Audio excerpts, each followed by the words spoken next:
Good morning, all of you. Welcome to online classes, and we are going on chapter number first, statistics, its limitations, importance, and features, etc.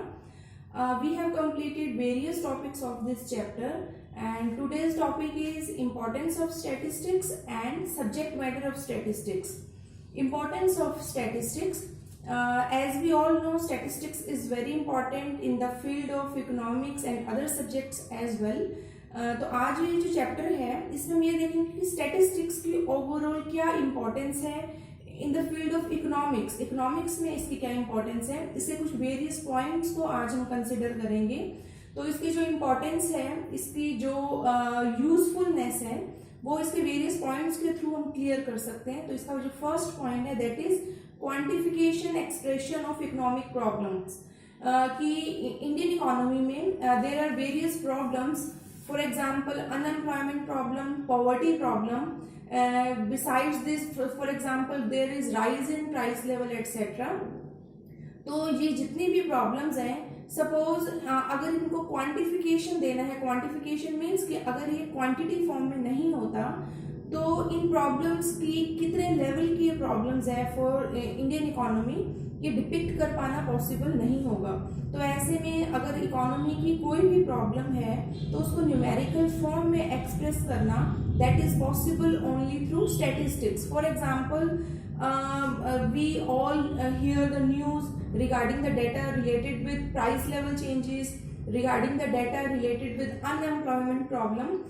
For example, in recent scenario, आज के time में हम देख सकते हैं कि for example during this lockdown period, corona affected persons जो increase हो रहे हैं या फिर जो कुछ वेरियस स्टेट्स में, वेरियस रीजन्स में जो ठीक हो रहे हैं, तो उनके हमें नंबर्स के थ्रू ही पता चलता है कि कौन सा एरिया इस प्रॉब्लम से ज्यादा अफेक्टेड है.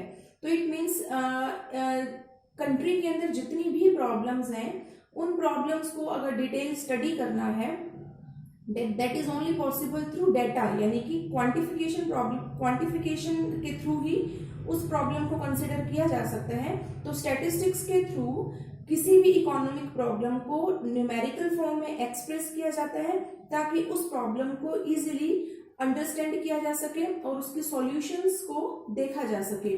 Second point is intersectoral and intertemporal comparisons. Intersectoral means comparison between one state to another state or one sector to another sector. For example, एक सेक्टर का दूसरे सेक्टर के साथ कंपेयर करना, that is called intersectoral comparison. Intertemporal comparison means comparison between different time periods. Different time periods के बीच में अगर जो comparison किया जाता है that is called intertemporal comparison. For example, अगर हम कहें कि प्राइवेट सेक्टर में एफिशिएंसी ज्यादा है, पब्लिक सेक्टर में कंपैरेटिवली कम है, that is called intersectoral comparison.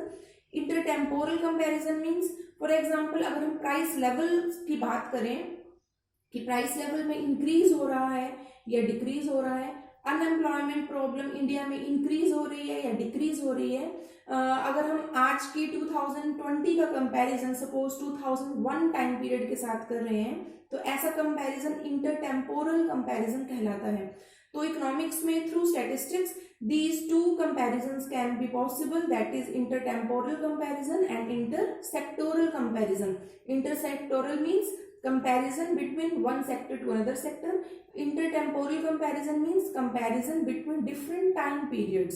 तो ये दोनों comparisons जो है statistics में possible है. Third importance is working out cause and effect relationship. Through statistics we can find out cause and effect relationship. For example, कोई भी इकोनॉमिक प्रॉब्लम है तो इकोनॉमिक प्रॉब्लम को जब कंसिडर किया जाता है तो स्टैटिस्टिशियंस जो होते हैं, वेरियस जो इकोनॉमिस्ट होते हैं, सबसे पहले उस इकोनॉमिक प्रॉब्लम के कॉजेज को फाइंड आउट करते हैं कि उस इकोनॉमिक प्रॉब्लम के कौन कौन से कॉजेज होंगे और कॉजेज के बाद उसका इकोनॉमी के ऊपर क्या क्या इफेक्ट्स होने के चांसेस हैं. तो इट मीन्स जो स्टैटिस्टिक्स है वो कोज एंड इफेक्ट रिलेशनशिप को एस्टैब्लिश करता है. फॉर एग्जांपल कि अगर प्राइस लेवल चेंजेस हो रहे हैं तो प्राइस लेवल चेंजेस होने से, सपोज प्राइस लेवल इंक्रीज हो रहा है, तो प्राइस लेवल अगर कॉन्स्टेंटली इंक्रीज होता रहेगा तो इसके इकोनॉमी के ऊपर क्या क्या इफेक्ट्स हो सकते हैं. तो ऐसे कोई रिलेशनशिप्स जो एस्टेब्लिश किए जाते हैं ये भी स्टैटिस्टिक्स के थ्रू पॉसिबल है। Next is construction of economic theories और इकोनॉमिक मॉडल्स। जैसे जैसे हम कुछ वेरियस चैप्टर्स की स्टडी करेंगे तो इकोनॉमिक्स के अंदर कुछ economic models and economic theories construct की गई हैं। For example price theory, demand theory, supply theory, production theory etcetera, ये कुछ थ्योरीज के नेम्स हैं। इन थ्योरीज के को कंस्ट्रक्ट करना, ऐसे कुछ मॉडल्स को कंस्ट्रक्ट करना, इनका बेसिक पर्पस क्या होता है कि इन थ्योरीज को डिटेल एनालाइज किया जा सके। डिटेल एनालाइज करने के बाद इनके कुछ इफेक्ट्स, इनकी कुछ पॉलिसीज, इनके कुछ फीचर्स को कंसिडर किया जाए। तो ऐसी कुछ इकोनॉमिक पॉलिसीज या इकोनॉमिक मॉडल्स जब कंस्ट्रक्ट किए जाते हैं तो इनका मेजर टारगेट होता है इनको डिटेल स्टडी करना। तो ऐसी थ्योरीज जो कंस्ट्रक्ट की जाती हैं ये भी स्टैटिस्टिक्स के थ्रू ही पॉसिबल है। For example demand theory. Demand theory क्या बताती है? Demand theory states that if price rises, कि प्राइस राइज होता है, देन डिमांड विल डिक्रीज, तो डिमांड डिक्रीज होती है। फॉर एग्जाम्पल कॉन्स्टेंटली अगर किसी भी प्रोडक्ट का प्राइस इंक्रीज होने लगे तो जो कंज्यूमर्स हैं वो कंपैरेटिवली उस प्रोडक्ट को धीरे धीरे कम परचेज करना पसंद करेंगे। तो ऐसे जो इकोनॉमिक मॉडल्स, इकोनॉमिक थ्योरीज होती हैं, इनका बेसिक पर्पस होता है कि ऐसे इनको डिटेल स्टडी करना, इनसे रिलेटेड इकोनॉमी पर क्या क्या इफेक्ट्स होते हैं उनको देखना। तो ये सारी इकोनॉमिक थ्योरीज जो है थ्रू स्टैटिस्टिक्स इसको कंस्ट्रक्ट करना पॉसिबल है। Next is economic forecasting. Economic forecasting means to predict in advance. Forecasting means to predict in advance, कुछ भी इन एडवांस प्रिडिक्ट करना, that is called forecasting. And economic forecasting means to predict in advance related with an economy.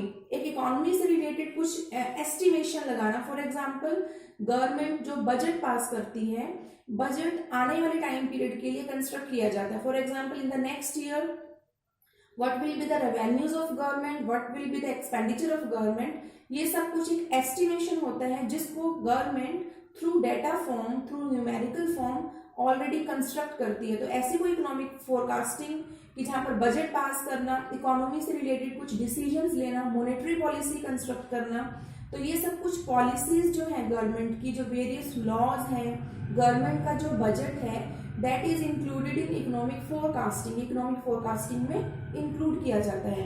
It means economic forecasting के through economy के लिए एक beneficial situation create की जा सकती है। Next point is formulation of policies. Government की जितनी भी वेरियस पॉलिसीज होती हैं ये सब कुछ डेटा बेस्ड होता है। अगर सपोज इनमें डेटाज अवेलेबल नहीं है, डेटा पर बेस्ड नहीं हो बनाई जाएंगी policies, then it will not be in useful position, तो इन यूजफुल पोजीशन में नहीं होंगी। फॉर एग्जांपल गवर्नमेंट की वेरियस पॉलिसीज में कुछ पॉलिसीज होती है मॉनेटरी पॉलिसी।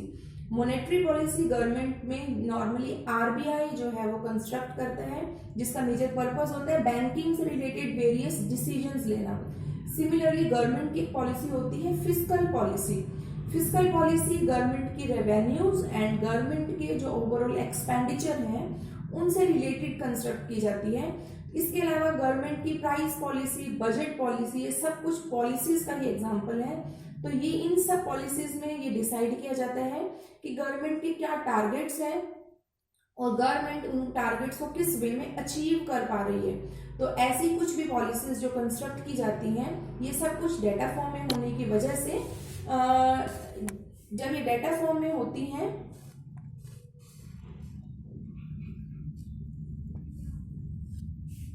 ये सब कुछ डेटा फॉर्म में ही होती